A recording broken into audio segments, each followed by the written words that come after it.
안녕하세요. 저는 현재 백화점 명품 코너에서 판매 직원으로 일하고 있는 29살 여자입니다. 평소 제 직업 특성상 매장 내 VIP 고객을 많이 상대하는 편이에요. 아무래도 일반 고객분들과는 다르게 VIP 분들은 매장 매출을 많이 올려주시는 분들이잖아요. 그만큼 저는 담당 직원으로서 그분들이 불편한 상황이 없도록 최선을 다해왔고, 덕분에 고객 중 한 사모님이 저를 엄청 좋게 봐주셨더라고요. 그 사모님은 한 해의 상품 구매액이 5천만 원에 육박할 정도로 저희 매장에 자주 찾아주시는 VIP 고객님이세요. 그런데 어느 날 그분이 매장에 찾아와서는 제가 너무 마음에 든다며 본인 아들을 소개해주겠다고 하셨습니다. 처음에 저는 그 제안을 몇 번 거절했어요. 아무래도 전혀 모르는 분도 아니고 저희 매장 고객님이잖아요. 저는 그냥 직업적으로 맡은 일만 했을 뿐인데 너무 과하게 좋게 봐주시는 게 조금 부담됐어요. 매장 내에서 보이는 이미지만으로 저를 평가하시는 게 부담스러웠다고 할까요?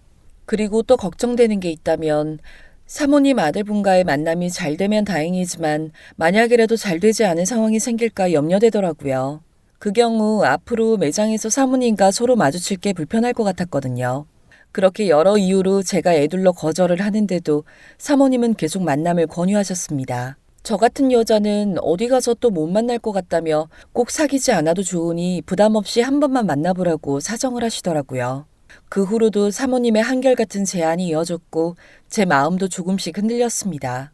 평소 그분이 워낙 교양 있고 경제적으로도 넉넉한 분인 걸 알기에 저는 결국 그분의 아들과 한번 만나보기로 했어요.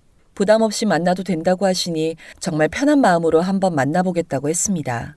그렇게 저는 가벼운 마음으로 약속 장소에 나갔고 VIP 사모님의 아들은 38살의 회계사였어요. 실제 나이와 다르게 관리를 워낙 잘해서 그런지 30대 초반으로 보이더라고요. 입고 나온 옷도 당연히 전부 명품이고 매너까지 좋았습니다. 아직 첫 만남일 뿐이었지만 좋은 집안에서 교육 잘 받고 자란 사람이라는 게 느껴졌어요. 그래서인지 그날 대화는 즐거웠고 또 만나보고 싶다는 생각이 들더라고요. 결국 저는 몇 번의 만남 끝에 그 남자와 사귀게 되었습니다. 제 입장에서는 그 사람과의 인연을 거부할 이유가 없었어요. 사실 저랑 나이 차이 많이 나는 편이라 그 부분을 조금 우려했었는데 오히려 그 사람은 제가 어린 만큼 배려를 많이 해주셨습니다. 전에는 몰랐는데 막상 만나보니 나이에 비해 스킨십을 절제하는 스타일이더라고요. 다른 이유는 아니고 제가 아직 본인에 비해 나이가 많이 어리니까 더 아껴주고 싶다고 했습니다. 오죽하면 6개월을 연애하면서 아직 키스도 한 번 안 했을 정도였어요. 사실 처음에는 그 부분에 대해 조금 서운한 마음도 있었어요. 남자친구는 나이도 먹을 만큼 먹었는데 원래 연애가 다 이런 건가 싶더라고요. 하지만 워낙 평소 데이트할 때 하나부터 열까지 저한테 다 맞춰주는 사람이고 배려가 몸에 배어있는 게 눈에 보이니까 저도 점차 그 마음을 이해하게 됐습니다. 투명한 유리 다루듯이 혹여나 깨질까 조심스러워하는 것 같아 보이기도 하고요. 만약에 반대로 제가 나이 어린 남자를 만났어도 그 정도 배려를 해줬을 수도 있겠다 싶었어요. 그리고 오히려 아무 배려 없이 스킨십을 막 해대는 남자였다면 그게 더 정이 떨어졌을 수도 있겠더라고요. 저도 곧 30을 바라보는 나이고 이제 연애만 할 게 아니라 결혼할 남자를 원했기에 경솔하고 가벼운 남자는 싫었으니까요.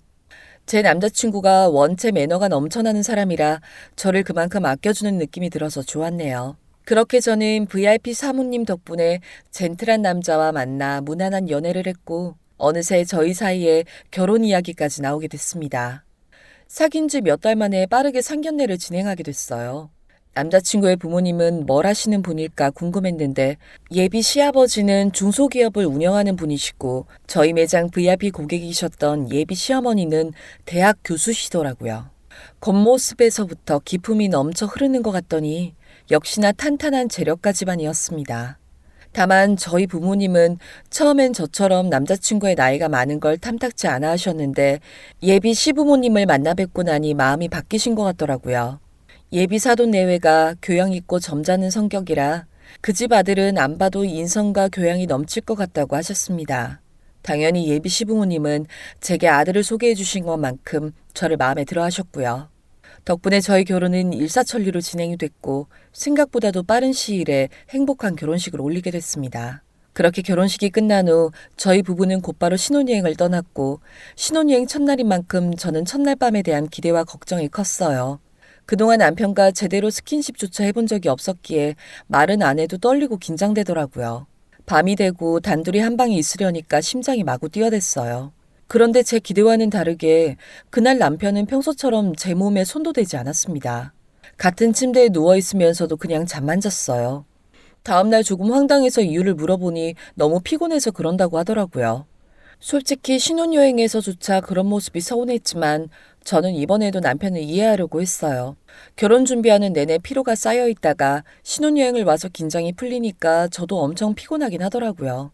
그리고 어차피 내일 당장 돌아가는 것도 아니니 며칠 좀 쉬다가 피로가 풀리면 그때 자연스럽게 스킨십을 하면 될 거라고 생각했습니다. 그런데 진짜 문제는 따로 있었어요. 저희 부부 사이에 그날 하루만 스킨십이 없던 게 아니라 4박 5일간의 신혼여행 내내 아무 일이 없었거든요. 당시에는 그래 피곤하니까 그럴 수도 있겠지 하고 넘겼는데 막상 신혼여행을 끝마치고 돌아와서 생각해보니 너무 이상한 거예요. 다른 부부들도 이런 건가 싶어서 혼란스러웠습니다. 남들은 제일 행복하게 보낸다는 신혼여행을 친구와 우전여행 다녀온 것처럼 보내고 나니까 허무하더라고요. 하지만 남편이 워낙 입버릇처럼 피곤하다고 하니까 이해하고 참았습니다. 이 문제로 한창 행복한 신혼 때를 망치고 싶지 않았거든요. 그런데 이후에도 남편은 제 몸에 손끝 하나 대지 않았고 마치 일부러 피하는 것 같은 모습에 자존심마저 상하더라고요. 그래서 신혼여행에서 돌아온 열흘째 되던 날 제가 폭발해버렸습니다. 이건 아닌 것 같다 싶어서 남편을 붙잡고 물어봤어요. 여보, 우리 신혼여행 다녀온 게 4박 5일이고 지금 그로부터 열흘이라는 시간이 더 지났는데 지금껏 나한테 손끝 하나 대지 않는 게 이상하다고 생각 안 해? 그런가? 아, 내가 요즘 너무 피곤해서 그래. 진짜 피곤한 건 맞아? 그게 무슨 말이야. 내가 싫은 거면 그냥 싫다고 솔직하게 말해줘. 괜히 사람 비참하게 만들지 말고. 글쎄 나 말고 다른 여자라도 생긴 거야? 아니야. 내가 무슨 다른 여자가 생겨. 맨날 회사랑 집만 오가는 거 알잖아. 그럼 이유가 뭔데? 지금 아무 이유도 없이 나한테 이런다는 거야?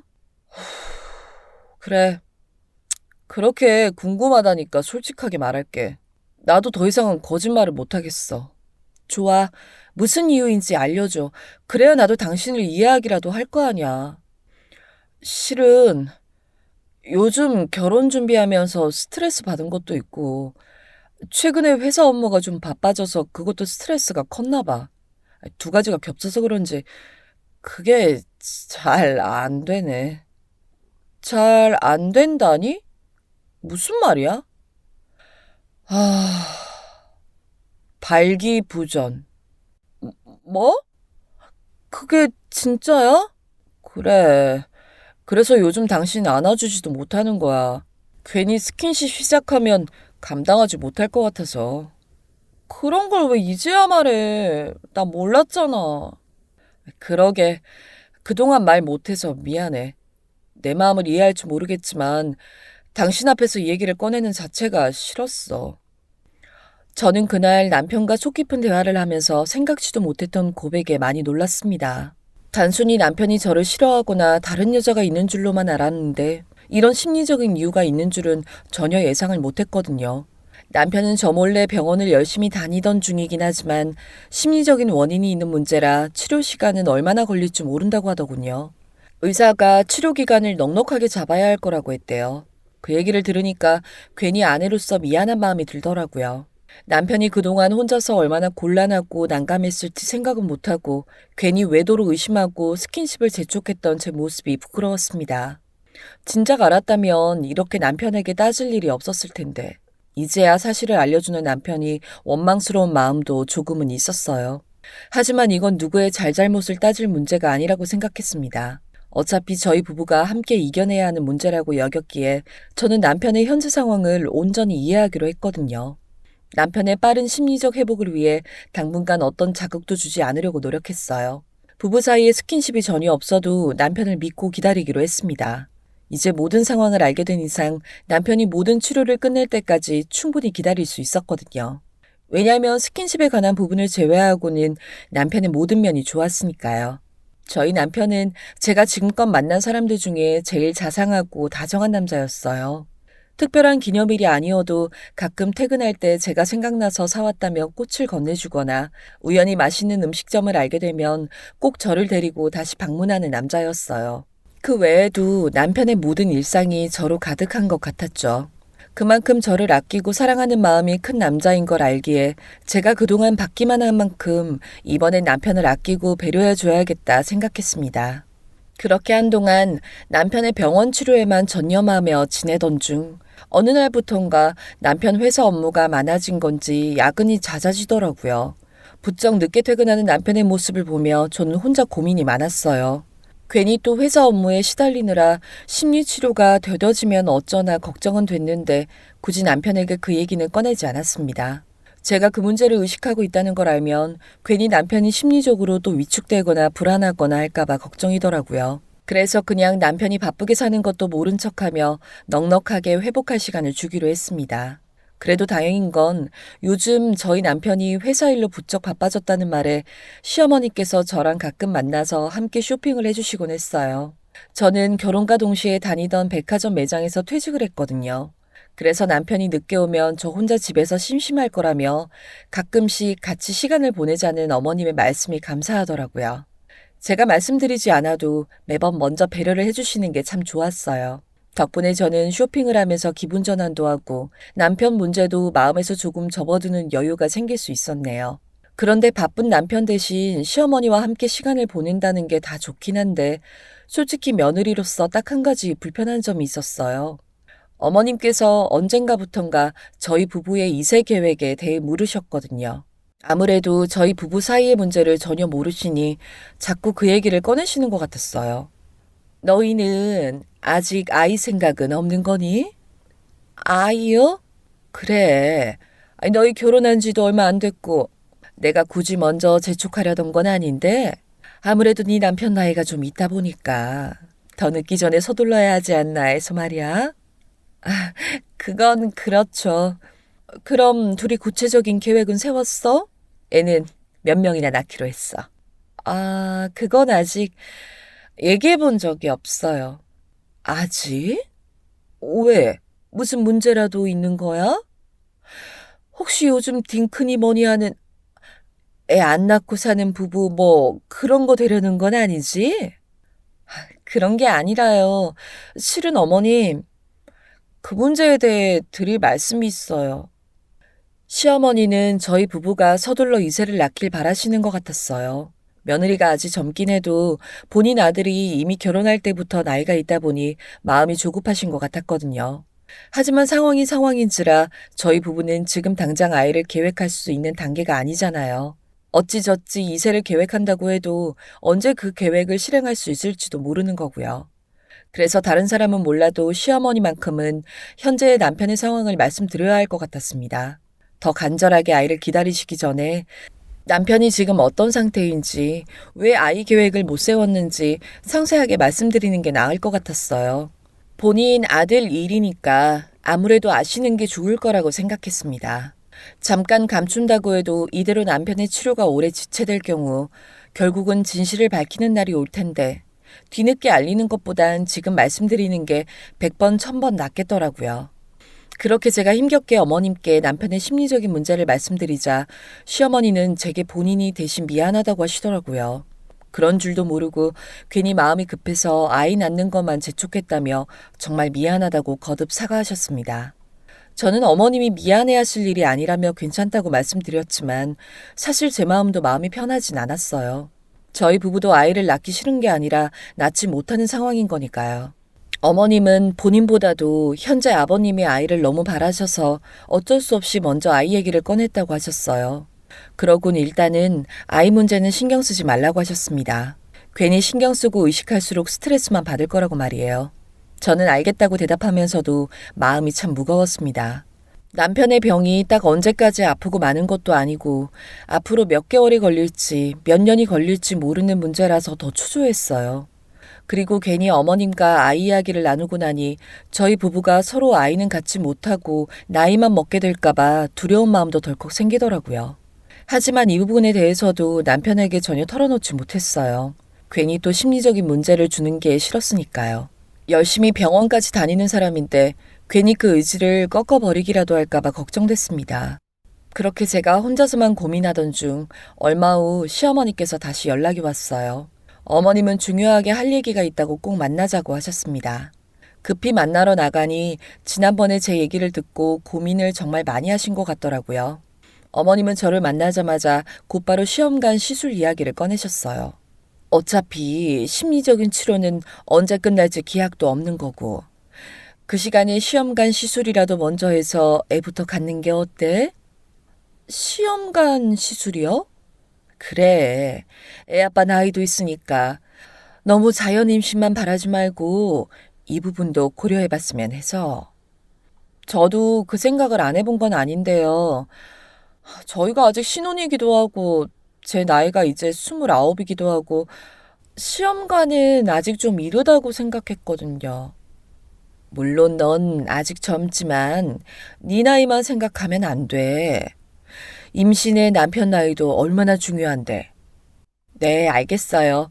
남편이랑 같이 의논해 볼게요. 너무 부담은 갖지 말고 좋게 생각하렴. 요즘에 나의 신혼 때부터 시험관 하는 부부들도 엄청 많다더라. 시간 버리지 않고 애 빨리 낳고 싶어서 말이야. 네, 고민해 볼게요. 신경 써주셔서 감사합니다, 어머님. 아마 저한테 이 말을 꺼내기까지 어머님도 저만큼이나 고민이 많으셨을 거예요. 저는 갑작스러운 시어머니의 의견이 당황스럽기는 해도 그리 나쁘진 않다고 생각했습니다. 아무래도 남편 나이가 저보다 10살 가까이 많기에 언제까지고 병원 심리치료에만 매달릴 수도 없는 상황이니까요. 심지어 그동안 나름대로 병원을 열심히 다녔다고는 하지만 남편의 심리적인 발기부전은 여전히 아무런 차도가 없었습니다. 결국 저희 부부는 많은 고민 끝에 6개월이 지난 후 시험관 시술을 하게 됐어요. 슬프지만 그때까지도 남편의 발기부전은 치료가 되지 않는 상태였고 더 늦기 전에 얼른 애부터 갖는 게 어쩌면 현명할 것 같았어요. 다행히 남편도 시험관 준비에는 적극적으로 협조를 해주었고 저희는 그렇게 병원의 도움을 받아 임신 준비를 시작하게 됐습니다. 큰 결심 끝에 시험관 시술을 시작한 건데 참 야속하게도 3번째 시험관 시도까지는 실패였어요. 그때 진짜 너무 절망스럽더라고요. 물론 아무리 병원 시술을 받는다고 해도 한 번의 시험관을 성공할 확률은 복권 당첨 확률만큼이나 희박하다는 건 알고 있었어요. 그걸 잘 알면서도 실망스러운 마음은 감춰지지 않더라고요. 제가 실패할 때마다 너무 속상해하는 모습을 보이자 남편도 제게 이런 시술을 받게 하는 자체에 미안해하는 것 같기도 했어요. 한편으론 그런 남편의 모습을 보니까 제가 힘을 안 낼 수가 없더라고요. 여기서 포기하면 남편이 평생 저한테 얼마나 미안해하겠어요. 결국은 임신에 성공해야 저희 부부가 서로 웃으며 이 시기를 이겨낼 수 있을 것만 같았습니다. 그래서 힘들지만 저는 절대 포기하지 않았고 4번째 시도 만에 드디어 첫 임신에 성공하게 됐어요. 드디어 임신을 확인했는데도 안 믿기고 정말 꿈만 같더라고요. 병원에서 임신 확인을 한 후 저는 곧바로 이 소식을 시부모님께 먼저 알렸어요. 그동안 시부모님, 특히 시아버지께서 얼마나 손주의 진심이셨는지 알기에 한시도 지체할 수 없었습니다. 제 예상대로 다들 임신 소식을 기뻐하셨지만 시아버지께서 누구보다 기뻐하셨어요. 그동안 시험관 시술하는 걸 옆에서 지켜보며 저한테 아무 내색은 못하고 아기를 엄청 간절히 바라고 계셨을 테니까요. 어머님도 본인 아들이 불임이면 어쩌나 고민이 많으셨을 텐데 이렇게 떡하니 임신을 성공했다고 알려드리자 뛸 듯이 기뻐하셨습니다. 덩달아 어머님께서는 임신부가 힘들면 안 된다며 곧바로 파출부 아줌마를 저희 집에 보내셨더라고요. 물론 임신을 확인하긴 했지만 아직까진 배도 나오지 않았고 집안일 정도는 무난히 할 수 있는 상황이었어요. 그럼에도 시부모님 2분께서는 저를 극진히 공주 대접해 주셨어요.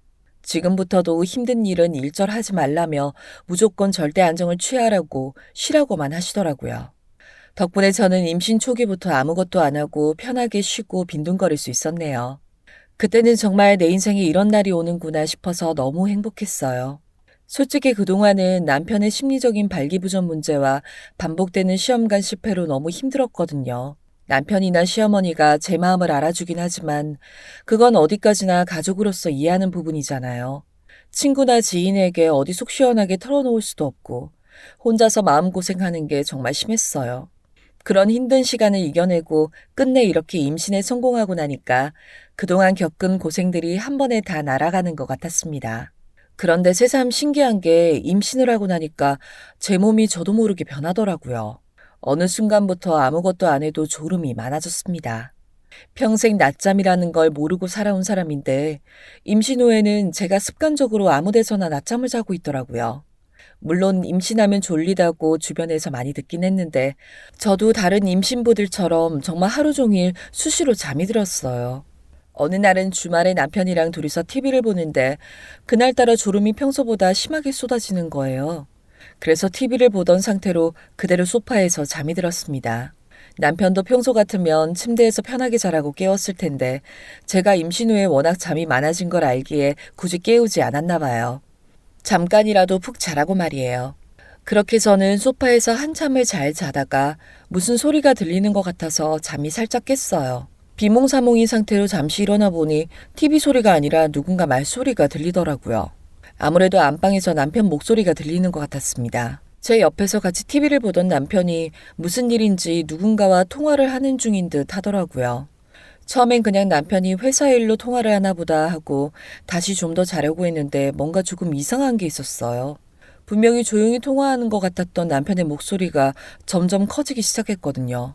얼핏 듣기론 상대방과 전화로 다투는 것 같았어요. 그때까지도 저는 아직 잠이 덜 깬 상태라 가만히 상황만 파악하고 있었는데 남편의 대화 소리가 이제 점점 커지다 못해 고성 수준으로 크게 들리기 시작했어요. 그러다 보니 어느새 그 내용까지도 제 귀에 들어오게 됐고 남편의 입에서 나온 말들은 정말 충격적이었습니다. 본인은 지금 배신한 거 아니라는 등, 와이프가 아이만 낳으면 곧바로 이혼할 거라는 등 남편 입에서 그런 이야기가 나오자 순식간에 잠이 싹 달아나는 것 같았습니다. 분명 그건 누가 들어도 저와 남편의 이야기 같았어요. 제가 아이를 낳기만 하면 이혼을 하겠다고 누군가에게 알려주는 것 같았죠. 저는 너무 놀라서 심장이 쿵쾅대기 시작했지만 일단 조용히 숨죽여서 남편의 통화 소리를 좀 더 집중해서 들었어요. 더 엿들을 수 있는 게 있다면 최대한 들으려고 했습니다. 아마 남편은 저 몰래 비밀스러운 통화를 하려고 안방으로 들어갔는데 상대방과 대화에 집중하다가 흥분하다 보니 언성이 높아진 모양이었어요. 제가 자고 있다고 생각해서 방심한 탓도 있겠죠. 그 후로도 몇 분간 남편의 통화에 관한 얘기를 들으면 들을수록 저희 부부 사이의 일로 누군가와 싸우는 게 확실하더군요. 딱 봐도 저 말고 다른 여자가 있는 것 같았어요. 그 여자를 안심시키기 위해 아주 애걸복걸 매달리는 것 같았습니다. 결국 저는 참다 못해 남편이 있는 안방으로 들어갔어요. 그때까지도 열렬히 통화 중이던 남편은 제 얼굴을 보자마자 너무 놀랐는지 그대로 전화 통화하던 걸 황급히 꺼버리더라고요. 당신... 나 말고 다른 여자 만나지? 거짓말할 생각하지 마. 방금 전에 통화 내용 밖에서 다 들었어. 그런 거 아니야. 그렇게 당황한 얼굴로 아니라고 하는 거야? 임신한 와이프 두고 다른 여자 만나면서 일말의 양심도 없어? 그런 거 아니라니까? 좋아. 그렇게 떳떳하면 당장 그 전화기 좀 줘봐. 대체 누구랑 통화한 건지 내 눈으로 확인해 볼 테니까. 싫어. 나 절대 당신 두고 다른 여자 만나는 거 아니니까 의심하지 마. 의심받기 싫으면 당장 그 전화기 달라고. 난 지금 이 상태로 당신 못 믿겠으니까. 당신 같으면 이 상황에 의심 안 하겠어? 그럼 지금 휴대전화만 확인하면 내 결백을 믿겠어? 그래. 당장 확인시켜줘. 그럼 당신 말 믿을게. 그럼 직접 봐봐. 내가 누구랑 통화한 건지. 이때까지도 당황해서 어쩔 줄 모르던 남편은 곧바로 태도를 바꿨습니다. 정말 자기는 결백하고 떳떳하다는 듯이 본인 휴대전화 통화 목록을 열어서 제게 보여줬거든요. 남편 휴대전화 속 가장 최근 통화 목록에 있는 사람은 김광민이라는 이름이었어요. 당연히 여자 이름이 나올 거라 예상했지만 의외였어요. 그런데 분명 이름에서 풍기는 분위기는 남자 같긴 한데 솔직히 지금 상황에서 저는 그것만으론 남편을 못 믿겠더라고요. 흔치는 않겠지만 김광민이라는 이름의 여자가 있을 수도 있는 거고 애초에 이름만 남자처럼 저장을 해놨을 수도 있고요. 원래 바람 피우는 사람들의 기본이 그런 거잖아요. 상대방 이름을 바꿔서 저장하거나 통화 기록 삭제하거나 그런 거요. 저도 이미 주변에서 들은 것들이 있기에 이런 미끼에 순순히 걸려 넘어가지 않겠다고 다짐했습니다.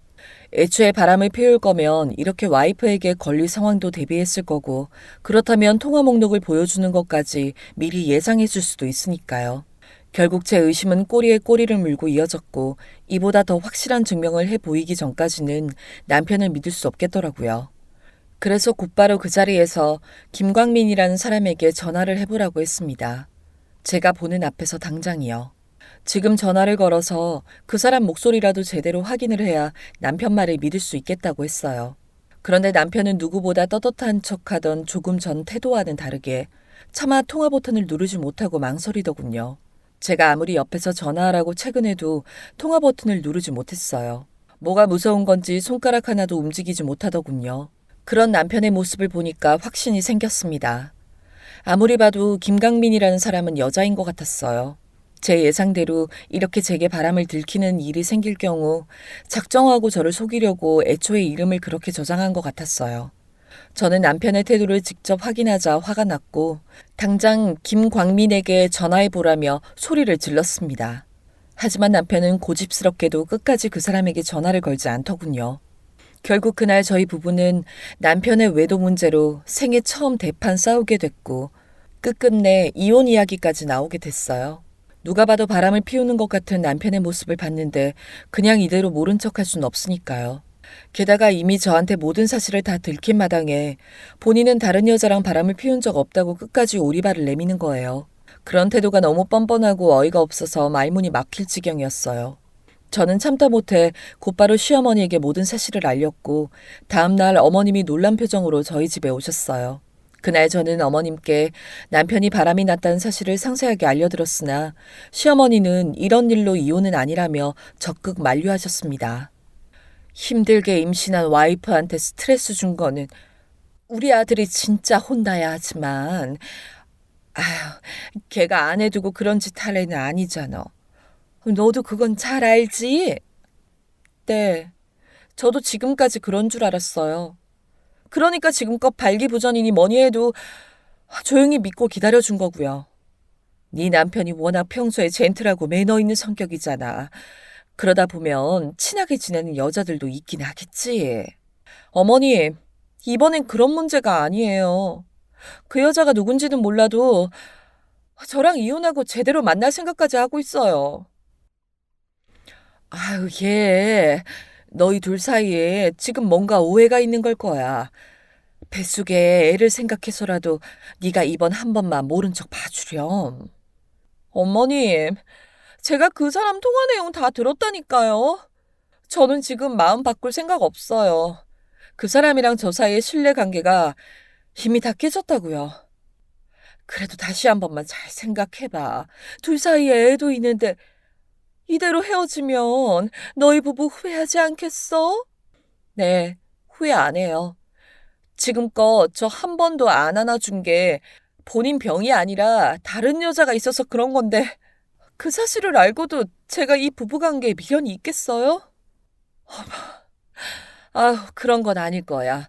내가 장담하건대 절대 바람 아니니까 오해하지 말래도.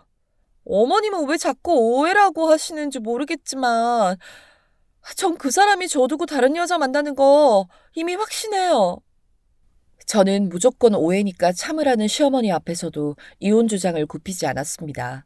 임신 중이라는 이유로 남편의 외도를 그냥 이해하고 살 생각도 없었어요. 그게 아이를 위한 일이라고 생각하지 않았으니까요. 그런 제 의견을 어머님이 바로 남편에게 알린 건지 그날 저녁 남편이 이른 퇴근 후에 곧바로 집에 왔더라고요. 그리곤 할 말이 있다며 잠시 앉아보라고 했습니다. 저는 솔직히 더 이상 할 말이 없었지만 이게 남편과의 마지막 대화라는 마음으로 소파에 마주 앉았어요. 그리고선 제가 어디 할 말이 있으면 해보라고 하자 남편은 제게 생각지도 못한 비밀을 털어놓았습니다. 실은 내가 그동안 당신한테 말 못한 게 있는데 아니 솔직히 말하자면 못한 게 아니라 안 한 거야. 대체 무슨 이야기를 하려고 이렇게 뜸을 들여? 당신 다른 여자랑 바람난 거 나도 이미 다 알고 있거든?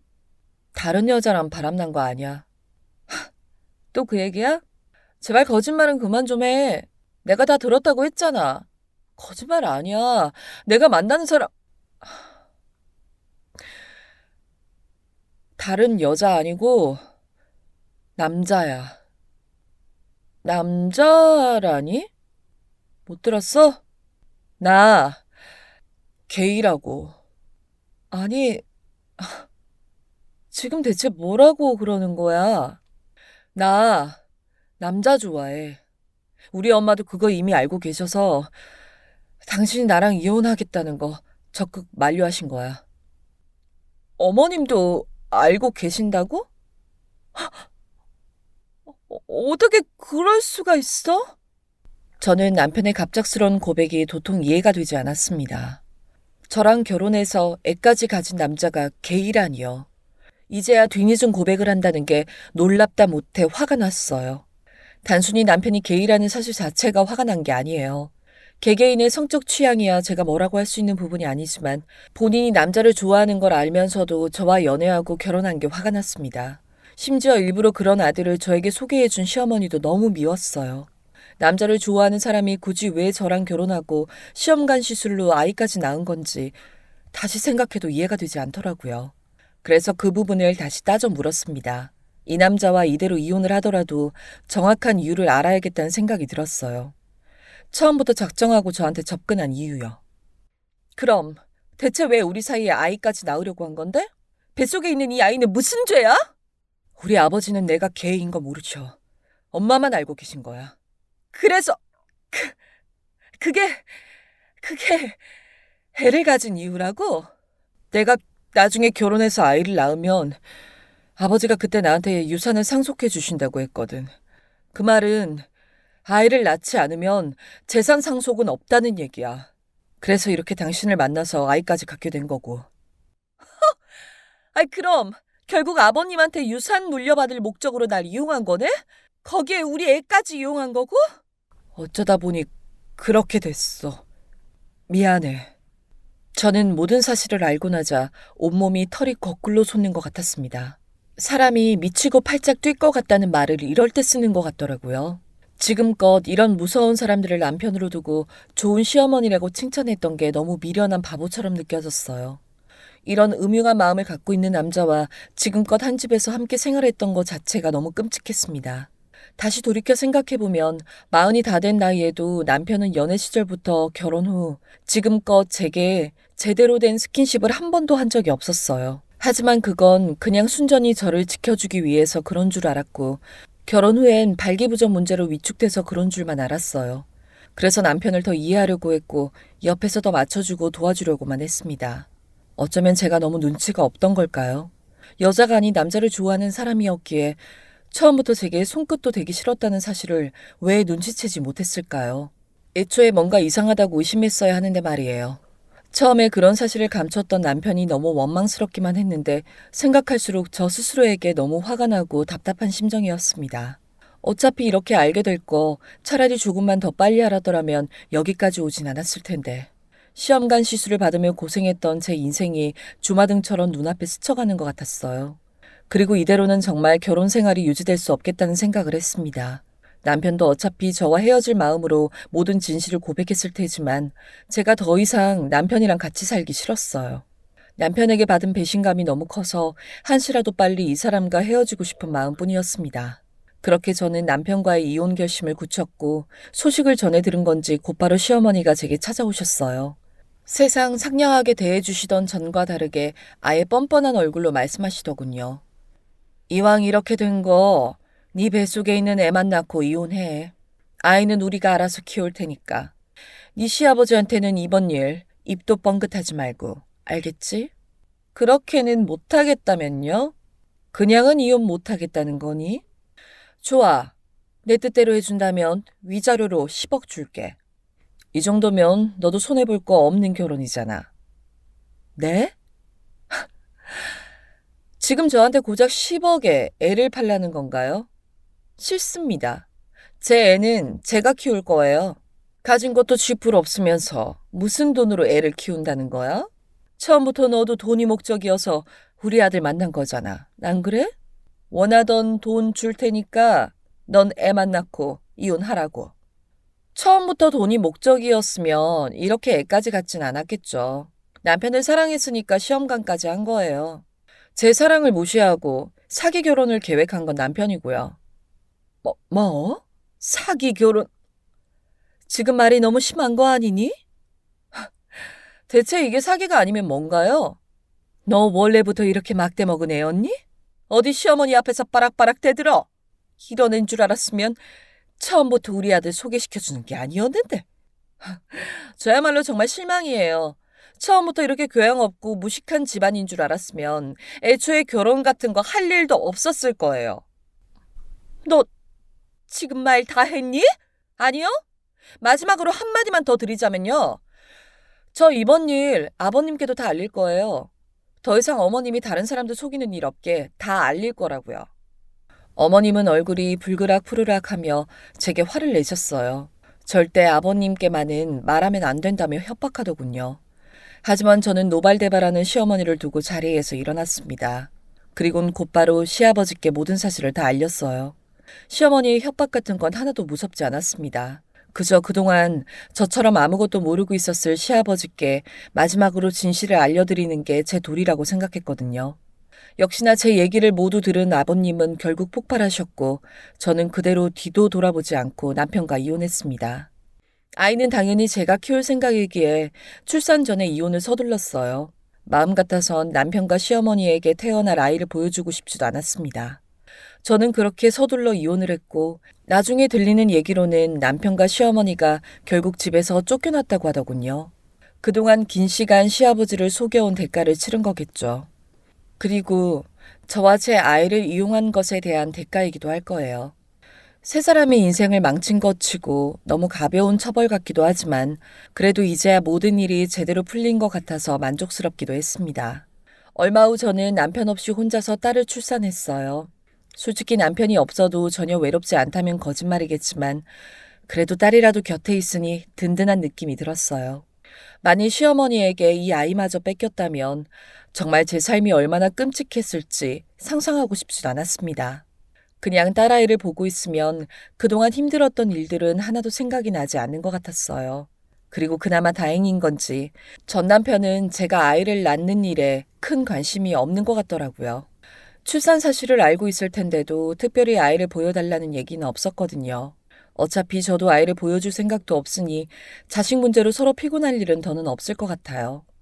남편은 정말 순전히 아버님의 재산 상속 목적으로 아이를 가지려고 했던 건가 봐요. 본인 아이에 대한 애정이 전혀 없는 것 같았어요. 저희 딸에겐 어쩌면 조금 슬픈 일일 수도 있지만 덕분에 양육권을 온전히 제가 갖게 됐으니 제 입장에선 잘된 일인 것 같습니다. 이젠 저 혼자지만 혼자서라도 사랑을 다해 아이를 키우려고 해요. 그리고 덧붙이자면 이제 남편이랑 정말 남남이 됐지만 여전히 시아버지께서 종종 연락이 오곤 합니다. 제게 미안해하지만 손녀딸이 너무 보고 싶다고 연락을 해오시기에 저도 마음이 쓰여서 몇 번 보여드렸거든요. 아무래도 아버님은 본인 아내와 아들이 거짓말을 한다는 사실을 그동안 전혀 모르셨으니 저만큼이나 충격이 크셨을 거라고 생각했어요. 곧 태어날 손주를 만날 날만 기다리던 중에 가족들에게 크게 뒤통수 맞은 거기도 하고요. 그래서 더 손녀딸이 보고 싶을 수밖에 없겠죠. 마음 같아선 그쪽 가족들과 다신 엮이고 싶지 않지만 그래도 진심으로 저를 예뻐해주고 아껴주셨던 시아버지와의 인연마저 매몰차게 끊어버릴 수는 없었습니다. 앞으로도 자주는 아니어도 가끔씩 아이 크는 모습 보여드리는 정도로만 연락을 할까 싶어요. 아버님만큼은 그래도 제게 진심이셨던 분이니까요. 그리고 제가 이렇게 손녀 얼굴도 보여드리고 가끔 만나곤 하니까 시아버지께서는 제게 미안하다며 돈까지 주셨어요. 이혼까지 한 마당에 전 시아버지께서 주는 돈을 받을 수 없다고 거절하자 아버님은 무조건 받아달라고 애원하셨습니다. 이건 그냥 이혼 위자료라고 생각하라고 하시며 본인에겐 하나뿐인 손녀딸 잘 좀 키워달라고 부탁하셨어요. 다른 사심 없이 진심으로 저희 모녀를 걱정해 주시는 돈이라는 걸 알기에 저는 결국 그 돈을 받았습니다. 덕분에 앞으로 돈 걱정 없이 딸아이 잘 키울 수 있을 것 같아요. 그나마 참 감사한 일이죠. 저는 이번에 이혼을 하면서 제가 참 복이 없는 사람이라고 생각한 적이 있어요. 이렇게 사기 결혼을 당하는 불행한 사람이 또 있을까 싶었거든요. 하지만 다시 생각해보면 꼭 나쁜 일만 있었던 건 아니더라고요. 덕분에 사랑하는 아이도 생겼고 그 아이를 키울 넉넉한 돈은 있으니까요. 비록 순탄치 못한 결혼 생활로 아이에게 멀쩡한 아빠는 못 만들어줬어도 든든한 할아버지는 생긴 것 같아서 그나마 다행이라고 생각합니다. 이제 아이와 함께할 날에 행복한 일만 있었으면 좋겠어요.